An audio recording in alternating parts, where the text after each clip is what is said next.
BSc Food and Nutrition లో university first rank, second rank, third rank. Sun International, Visakhapatnam, Hyderabad. సరే, okay, ఒకటి ఇప్పుడు ఈ టాపిక్ మెయిన్ టాపిక్ వచ్చింది కాబట్టి నేను అడుగుతూ చెప్పండి. సరే, సెలబ్రిటీలు అందరి జాతకాలు చెప్తున్నారు, లేకపోతే ఆస్ట్రాలజీ ప్రకారం అది అవుతుంది ఇది అవుతుంది అని చెప్తున్నారు, రాజకీయ విశ్లేషణలు కూడా చేస్తున్నారు. అసలు వేణుస్వామి పరిస్థితి, వేణుస్వామి న్యూమరాలజీ ప్రకారం వేణుస్వామికి ఎలాంటి ఫలితాలు వస్తున్నాయి? ఎందుకంటే అతను ఇప్పుడు మెయిన్ టార్గెట్ అవుతున్నారు, అతను కొంతమందిని టార్గెట్ చేస్తున్నారు, బట్ అతన్ని కూడా కొంతమంది టార్గెట్ చేస్తున్నారు. ఈ నేపథ్యంలో న్యూమరాలజీ ప్రకారం వేణుస్వామి జాతకం మీరు చెప్పండి.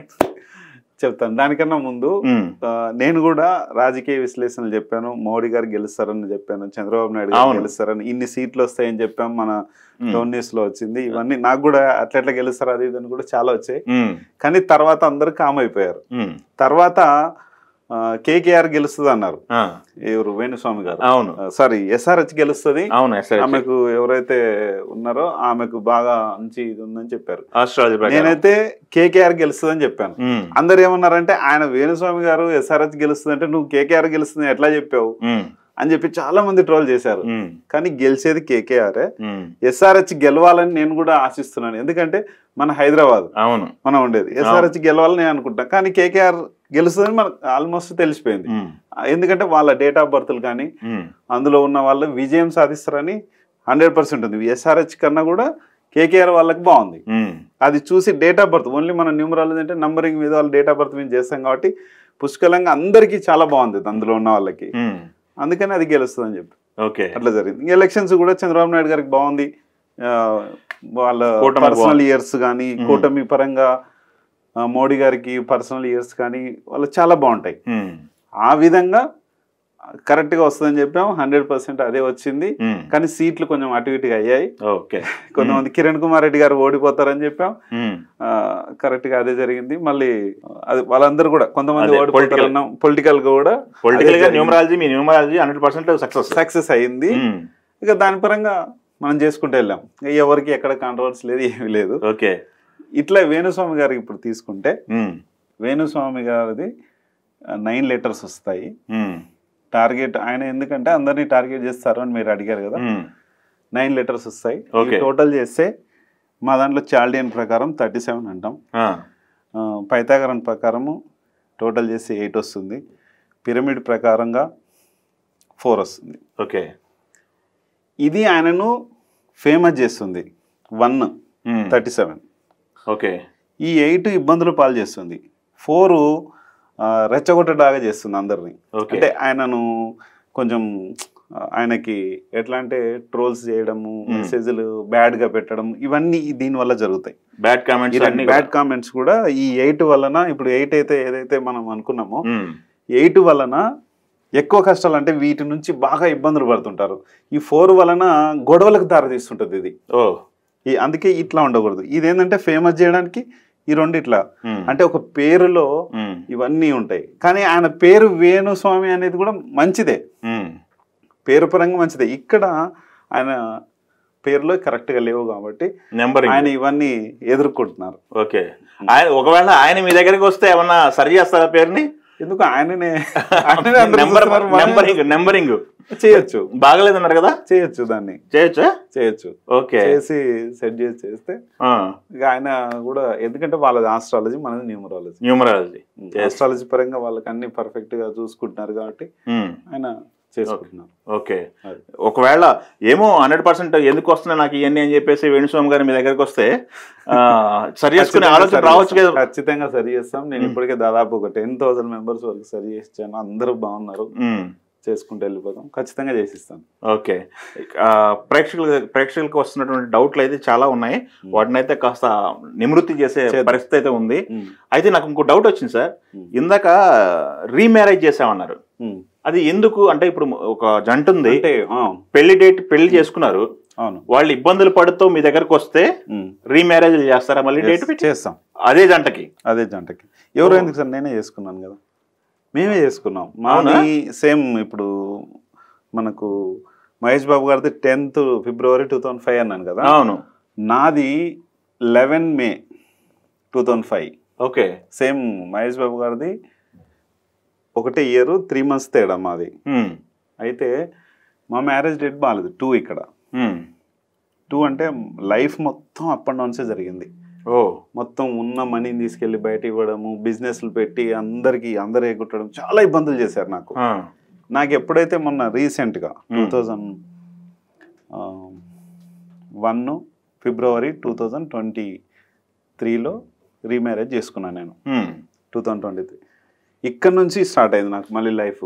అంటే ఏదైతే దాదాపు 19 years నుంచి ఇబ్బంది పడ్డానో ఇది మొత్తము స్టార్ట్ అయిపోయి సక్సెస్ బాటలోకి వచ్చింది. ఓకే, 1 by 1 చాలా బాగా ఉంది. Okay, super. అందుకనే ఏ మ్యారేజ్ డేట్స్ అయినా ఇప్పుడు 1 ఓకే, 2లో కానీ 2కి సంబంధించిన ఏంటి 2/11 వస్తుంది, 20 వస్తుంది, 29 వస్తుంది. 2 కానీ 3కి సంబంధించిన డేట్లు కానీ 4 కానీ 5 కానీ 6 కానీ 7, 8, 9 వీటిలో డేంజర్ ఏమంటే మ్యారేజ్ డేట్స్ 4, 5, 6, 7, 8 ఈ 5 చాలా డేంజర్. ఓకే, వీటిలో ఒకవేళ డివైడ్ కారు కానీ వీళ్ళు డిస్టర్బెన్స్ ఉంటుంది, వీళ్ళకి మనీ డిస్టర్బెన్స్.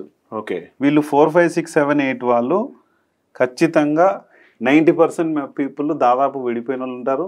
ఫైనాన్స్ స్ట్రగుల్స్ పడుతూ అట్లనే ఉన్న వాళ్ళు కూడా చాలా మంది ఉన్నారు. ఓకే, చాలా మందికి 4, 5, 6, 7, 8 వాళ్ళకే ఎక్కువ మందికి రీమ్యారేజ్ చేశాం. ఓకే, అది ఓకే. అయితే న్యూమరాలజీ ప్రకారం ఇందాక చెప్పారు, బట్ ఈ న్యూమరాలజీ ప్రకారం కూడా డైరెక్ట్గా మీరు సెలబ్రిటీస్ ఎవరిది కూడా డైరెక్ట్గా ఇప్పటివరకు చెప్పారు న్యూమరాలజీ ప్రకారం డైరెక్ట్ వాళ్ళు అడగకుండా మీరు మెన్షన్ చేసిన సందర్భాలు ఉన్నాయా? ఎందుకంటే వేణుస్వామి గారు చాలా చేశారు. ఎందుకంటే ప్రభాస్ కెరీర్ పోతుందని చెప్పారు, లేకపోతే వీళ్ళు విడిపోతారని చెప్పారు, లేకపోతే ఇందాక మీరు వరుణ్ తేజ్ మ్యారేజ్ డేట్ చాలా బాగుందని చెప్పారు కదా, వాళ్ళ గురించి కూడా ఆస్ట్రాలజీ ప్రకారం వాళ్ళు కూడా ఇబ్బందులు పడుతున్నారు, త్వరలో విడిపోతారని చెప్పడం జరిగింది. ఇట్లాంటివన్నీ ఉన్నాయి కదా? లేదు, మ్యారేజ్ డేట్ చాలా బాగుంది. ఇప్పుడు ఉదాహరణకు 5 మన రామ్ చరణ్ గారి మ్యారేజ్ డేట్ 14 జరిగింది. వాళ్ళకి ఎన్ని రోజుల తర్వాత పిల్లలు అయ్యారు. ఇదంటే ఈ 5లో ఉన్న వాళ్ళకి ఏంటంటే ఫైనాన్స్ ప్రాబ్లమ్స్, లేడీస్ కి ప్రాబ్లమ్స్ వస్తాయి, గైనిక్ ప్రాబ్లమ్స్ వస్తాయి 5లో మ్యారేజ్ చేసుకున్న వాళ్ళకి. ఉదాహరణకి 14 ఇది ఏంటి మన 14 ఫిబ్రవరి మనకు వ్యాలంటైన్స్ డే అంటాం. ఈ రోజులు చేసుకున్న వాళ్ళు చాలా మంది డైవర్సులు తీసుకున్నారు. ఓకే, దాదాపు 95% వాళ్ళు తీసుకున్నారు.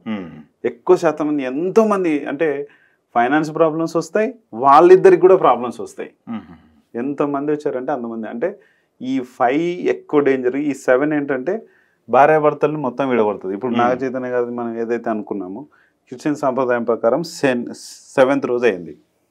ఈ 7 ఏంటంటే ఒకటి చనిపోవడం అని ఉంటుంది, లేకపోతే ఒక దగ్గర ఒక ఊర్లో ఒకరు ఒక ఊర్లో ఒకరైనా ఉంటారు, లేకపోతే గొడవలతో నడుచుకుంటూ ఇంట్లోనే ఉంటారు. ఫైనాన్స్ ప్రాబ్లమ్స్ కూడా ఉంటాయి. ఓకే, 7 ఏంటంటే కేతువు, హెడ్ ఉండదు, ఆయన ఒక సన్యాసి. అట్లా ఇది కూడా అలా చేస్తుంది ఆ డేట్లో, మ్యారేజ్ డేట్లు ఉంటే కనుక. ఓకే, అది ఓకే. చాలా విషయాలు అయితే ఈరోజు చెప్పడం జరిగింది. అయితే ఈ ఒక విషయం అయితే చెప్పారు, నాగ చైతన్య నెక్స్ట్ వాళ్ళ పెళ్లి డేట్ గురించి చెప్పారు, పెళ్లికి సంబంధించి చెప్పారు. వాళ్ళ ప్రొఫెషనల్ లైఫ్ ఎలా ఉండబోతుంది అనుకుంటారు? ఎందుకంటే అంటే నేను అనేది మ్యారేజ్ డేట్ అనేది చిన్నది అనుకుంటారు అందరూ. ఆ మ్యారేజ్ డేటే మన లైఫ్ బేస్. ఓకే, ఖచ్చితంగా. ఇప్పుడు నేను నా లైఫ్లో ఎట్లా జరిగిందని చెప్పాను, మహేష్ బాబు గారిది ఎట్లా జరిగిందని చెప్పాను.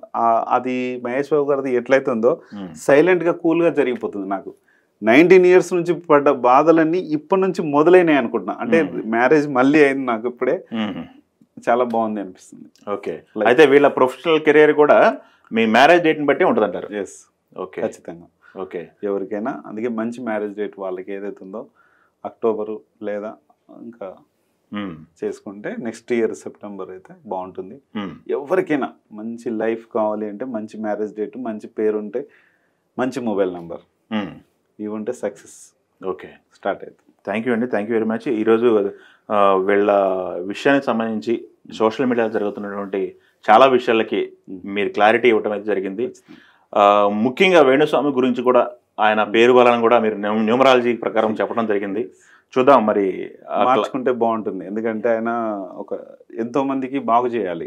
ఏంటంటే ఒక ఎవరైతే ఆస్ట్రాలజీ కానీ న్యూమరాలజిస్ట్ కానీ 10 మందికి ఉపయోగపడేటట్టు ఉండాలి. ఇది ఇట్లా మనం నేను చెప్పింది న్యాయం, నేను చెప్పింది చట్టం అనేది చేయాల్సిన అవసరం లేదు. అది యూనివర్స్ ప్రకారం జరిగిపోతుంది. అది చేస్తారు దానికి. ఓకే, అట్లాని చట్టాలు న్యాయాల్లాగా మనం మాట్లాడొద్దు, చేయొద్దు. ఏంటంటే ఇవే మనల్ని న్యాయ నిర్ణేతలుగా మారుస్తాయి. ఓకే, అందుకని మంచి చేయాలనుకుంటున్నాను అందరికి. ఓకే ఓకే, హడావుడి తక్కువ ఉండి పని ఎక్కువ ఉంటే బాగుంటుందని మీరు చెప్తారు క్లుప్తంగా. అంతే, యా, అంతే చేయాలి. చూద్దామండి. థ్యాంక్ యూ వెరీ మచ్ అండి. చాలా విషయాలు ఈరోజు ఆడియన్స్తో పంచుకున్నందుకు థ్యాంక్ యూ అండి. ఓకే.